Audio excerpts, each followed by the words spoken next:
跑酷大世界，我是主持人罗莹莹。在这里，我代表 TNT 跑酷全国15个团队，祝大家新年快乐！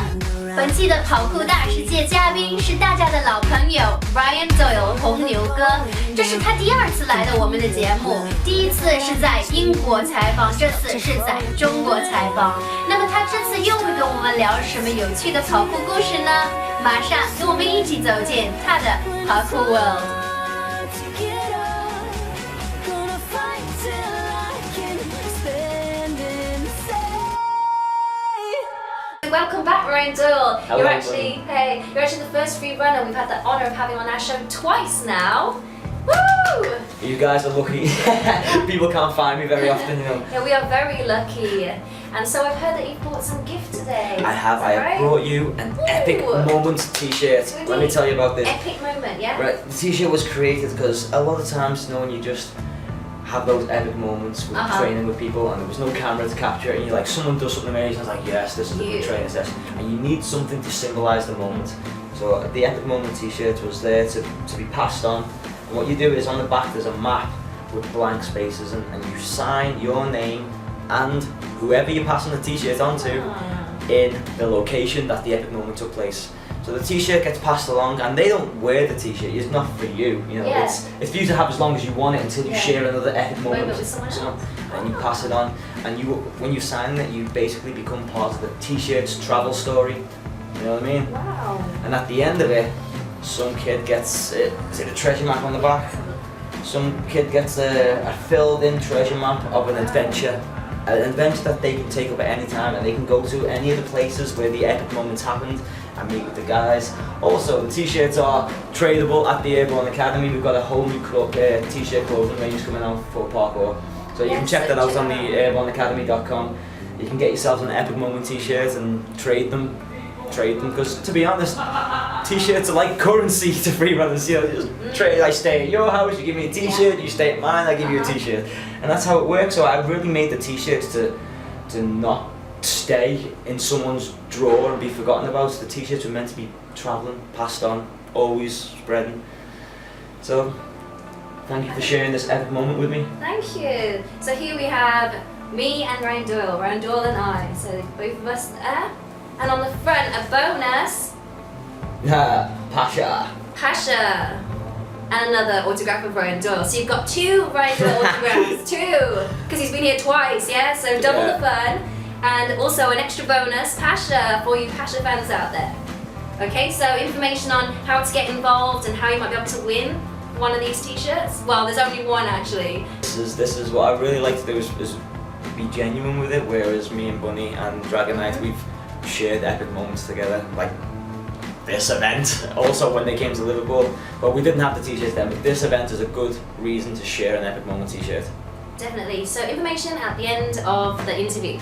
I also found a few of these in my backpack, which are pictures of the Great Wall of China, which I've had with me for a while, just memorabilia to give out to people. So this one's, it's got Dubai on one side and the Great Wall of China on the other side. So I think they would serve more of a purpose in China, so I'm going to give them all away here. All of them. Thank you very much, Doyle. They're going to love that, absolutely love that. From the show, you were so busy, and you were talking about how you hoped that you have a more scheduled life now. How's that going for you? To be honest, a lot's changed since we last met. I have a really cool manager now. She's managing my life. She's like the filtering system. All the jobs come in, but like it's not in my head anymore. It's all in her head, and she just gives me what I need to deal with that day.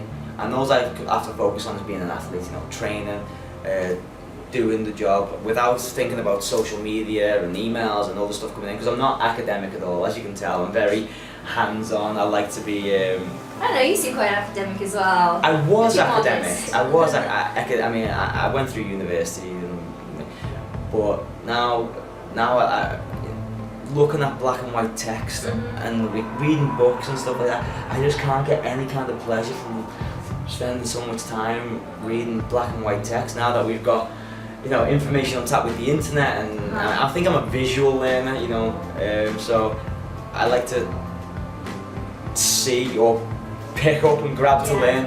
You can't learn parkour from reading about it. That is one thing. You can't even learn parkour from watching it on YouTube. The best way is to surround yourself with parkour athletes and actually do it. Now, the other thing you talked about last time, which is quite funny, is how disastrous the 2 times you came to China was.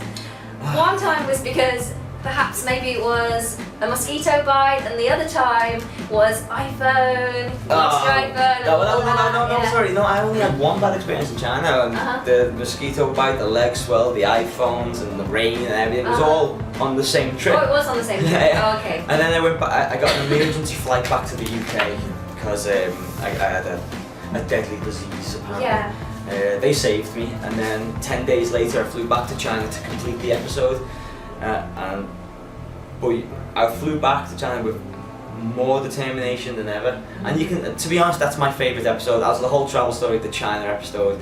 Wow. I don't know why. That worked well. It was, but it was the attitude I had after like going through a deadly disease and like just about surviving, because this thing was spreading up my leg and it would have reached here, it would have been quarantined, it would have been a nightmare. But my mother works in the hospital, so she's got good connections to the top guys, got me seen to, got me sorted, got me back to China. Yeah. And as you've seen, it became a great episode.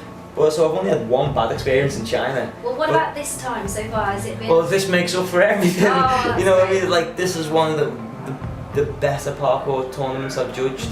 You know, I've judged a few in the past, but there's something about it, the fact that you've got the Great Wall, the heritage of China, as well as the sand and the culture and the levels. The DJ is putting out some really good tracks, you know, and that's important because you need the atmosphere to be right. You've got the graffiti artist, which kind of fits the urban culture theme, but you've moved it closer to nature. We're on the edge of the coast, but it gives the element of sand. Sand is nature's crash mats, you know, so That's good. I'm happy to know that no one's going to die at this event, you know, and you can go a little bit more crazy on sand as you do. It's fun. It's a fun event, and I'm really excited to see the outcome of the finals tomorrow. So you really like the location. What about the contestants? What do you think of the contestants so far? I'm shocked. I'm really shocked at the level.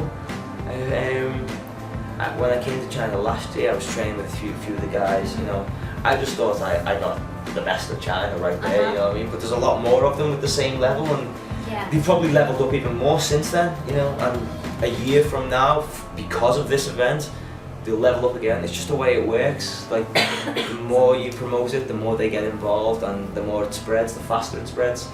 And we know, like, the Chinese are like internationally known for being short.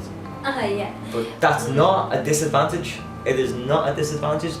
Cats and tigers both move in their own unique, brilliant ways. You can think of it like that. Being shorter, you've got an advantage. Your frequency has to be faster. You know what I mean? If you're not going to get air time because you can't get that high, then your spin has to be faster. You want to go for a double spin, you've got to be twice as fast. But these guys are all, I mean, it's like martial arts is probably bred into their bloodline. You know what I mean? To be fast, you know. So when I watch them move, I love it. It's exactly what I want. I've heard that you're against parkour being in the Olympics, but I'm obviously in two minds, but I'm not too sure how I feel about it. I was against it, but you know, when people start like saying, well, what's the difference between like an art of motion tournament and this and the Olympics and all that? The Olympics is a big international, like, people aim for that thing. You know, a tournament like art of motion, you get a world title, you get a trophy, some prize money, you know. It's not the be all and end all of life at the end of the day. You do it for the fun of it, you great title, great. But you got into parkour because you love parkour, not because you wanted to win the art of motion. Nobody starts free running because they think, oh, I want to win art of motion, I will become a free runner. They will become a free runner because it's a lifestyle. Whereas if it becomes an Olympic sport, I feel like people might be training for the wrong reasons. So we see a lot of free runners incorporating different styles like taekwondo, breakdancing, capoeira into parkour. So if you take out all these elements, what is left? Nothing. Nothing. I don't think, because you need inspiration from somewhere, you know, and the martial arts. Jackie Chan inspired me. Jackie Chan's like the godfather of movements. I know people give respect to David Bell and the French guys for commercializing movement, but as far as I'm concerned, Jackie Chan was doing this in the 1960s, running up walls, jumping over cars, you know. He is the godfather of this shit. You know, I want to meet this guy and say, do you realise what you've done? Jackie, do you realise what you've done for this sport and what you've done for parkour and what you've done for me? I just want to shake your hand and say thank you, and I just hope you realise what you've done for everyone. It's because it's partly your fault. It's partly your fault, but I applaud everything. You know, it just goes to show inspiration is what you need. The martial arts, the capoeira, breakdancing, even cheerleading. You know, there's elements now more for females. Other than just gymnastics, 99% of gymnasts don't compete. Yeah. Only 1% compete. What do the other 99% do? They've been trained in the same level, all them skills. You might as well be a free runner or a cheerleader or get into a stunt woman, or you have skills. There's so much more you can do. An Olympic, what can you do with an Olympic medal? There's something I've heard that I'd like you to talk a little bit about. I've heard that you filmed something wearing a bikini or something like that, a bra or... Oh, Ellen. Oh yeah, it was I don't like to do stunt doubling. Uh-huh. You know, like at any time I can jump into stunt. Were you doubling for a female? But I got a job to stunt double for Ellen DeGeneres. Oh. But because it's Ellen and Wow. she's a huge lesbian talk show host in America, and apparently we got the same walk. Oh, And we're right. the same height, and we're both blonde, so I got the part to be her stunt double in one of her series. I can see the similarities now. I had permission to jump all over Universal Studios Florida and Wow. ride all the rides for free for a whole week. And I was like, great, what's the catch? That you have to wear a bra and shave your legs. Oh, Like, sure, okay, I'll do this. it all grew back though. Of course, yeah. I mean, but I don't really like to do stunt doubling because I don't like to give my skills to somebody else. You know, it's took me so long to learn these movements. I like to show my face. You know what I mean? But since it's Ellen, there's and it was gonna be a comedic thing anyway. You know what I mean? So it wasn't serious. I thought, yeah, I'll do that. But I mean, to be a mainstream stuntman, that's the way for me. It's not fair. It's not fair. These stunt guys really beat themselves up, and the actor takes all the credit. What are your plans for the future? Well, you know about the Airborne Academy is my baby at the moment, and we're going to be opening up in December. From inside the academy, I want to host my own TV series. What you're doing right now, basically. That's gonna be fun. But more like like a late night show with Jimmy Fallon thing, over the best and all that. But you can see the whole Airborne Academy, and we get guys like you down, Yeah. we interview you, get Tim, get Pasha, and everyone. And it's not serious. It's like there will be like questions to take the piss and all that, as well as make them do a flip or something. Well, that's what I want to do, is because when you're traveling the entire world, eventually you got to decide where you want to live. Yeah. And where you decide where you want to live, you got to figure out how am I going to make money there. Because at the moment, I make a living by traveling and being in other people's countries where I need to generate an income from where I live. So the Airborne Academy is there for that. So I mean, a few movie deals have come up as well. I've got a Bollywood movie next year. Wow, Yeah. Bollywood! Are you a good dancer? No, it's a parkour film. Well, no, it's more of an Bollywood action parkour. film, and Action. I have to teach the lead guy how to move properly, Wow. as well as work with the stunt crew and direct them, because there's a whole bunch of stunt team on there. Also, there's a martial arts guy who spoke to me yesterday. He seemed interested in getting me involved in his next martial arts flick. So, I can see that. What's well, it working out? nothing's confirmed yet, but that sounds really interesting. You know what I mean? I'd love to get involved in a martial arts movie again, just because that's kind of my foundation, my passion. Me and my brother, martial arts choreography, all through high school and college, university, and that's kind of the foundation, and that's where I started editing film, capturing action. That's when I started. So to go in that direction and be paid for it, in a career, then sure. I've already done free run of the movie, and working with sets is what I've been used to all my life, production teams. But doing it, not parkour, going back to what you originally aimed for, you know what I mean? I originally aimed for martial arts action like that. So You can still do it. kinda took a back door in, you know what I mean? The parkour route there you go, there's parkour right there. Efficient way to achieve your goals in life. That's what I say, parkour. Efficient way to achieve your goals in life. You set it out and you can get anything you want. I believe that. I heard that you're actually filming your own film that's been going on for 4 years. Is that right? Yeah, we have our own production team in Liverpool, Airborne Entertainment. Our students in the academy are our cast, our crew, because they're the media students now. So there is no budget, never has been, just committed time from friends and family. And over a period of 4 years, you eventually get a full film. It's taken so long because I keep leaving the country and we can never get it shot, but there's only 2 scenes left to film. Oh! And we've got international distribution already, it's going to be pretty epic. The trailer's online called Shinobi Code. Shinobi Code. Shinobi Code. Check that out. Yeah, I mean, please understand that it is a no-budget film. We don't have any budget, committed time and friends, so you will be able to see that in the production quality. But don't worry about it, it's a whole new genre of movies. Cameras, media equipment are available to anyone these days, and I guarantee more no-budget films are going to be coming up left, right and centre. We just want to get in there first.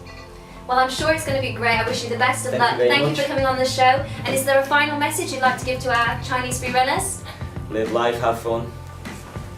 Okay. That's crap. Live life, have fun, and... Pasha's got a message for you. We'll see you again next time. Bye.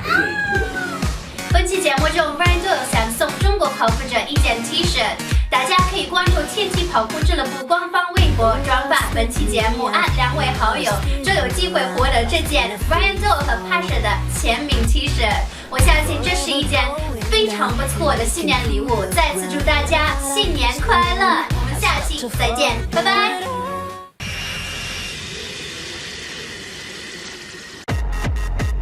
I've done parkour at the 7 World Wonders, met some amazing people.